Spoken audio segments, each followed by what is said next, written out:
I think it's difficult to really recollect when was the first moment where I became aware about Norman Foster and his architecture, because I think he was always very well known. Even when I started to study architecture, his name was absolutely recognized and considered, and as students we were going and visit his architecture.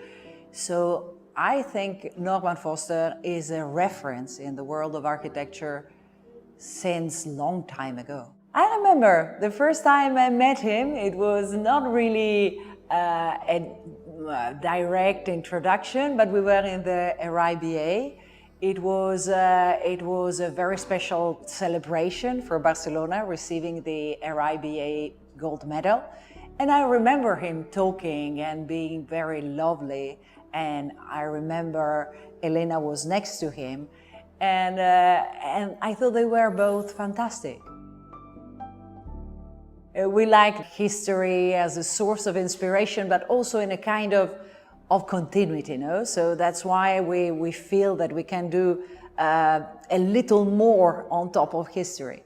And the attitude of Sir Norman with the history is even more grand. I think in the Berlin Parliament, the relation with history is so strong, and also in many other buildings and museums. And I think it's something we have to learn from, because maybe we were more considering history as a fragment, and he's considering history like a whole.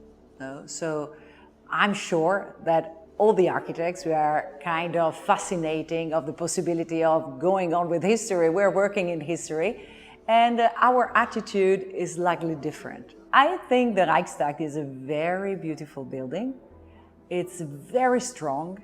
It's giving the relation with history, and also with the public, and also with a very difficult history in a very beautiful way. He really could do many buildings which are reminded as fundamental in some specific cities.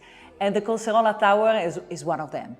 So I look at it very often, because of course it's in an incredible position, and it's a stroke of genius, really, because it's so light, in the same time so technological, but in the same time it can give you really a recognizable point in the skyline of Barcelona, and also the history of how it was built, because it's really structurally so daring. I like very much of Norman that he's always trying something new.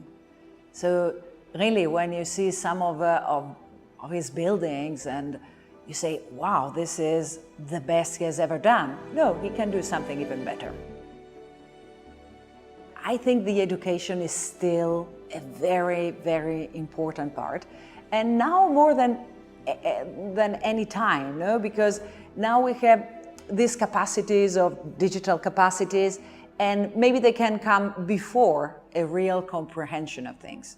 So we really have to try to give this technological capacity in our education, but in the same time to give a sort of fundamental understanding of concepts, of what we are doing as architects, on how we have to respond to the request we receive from the society.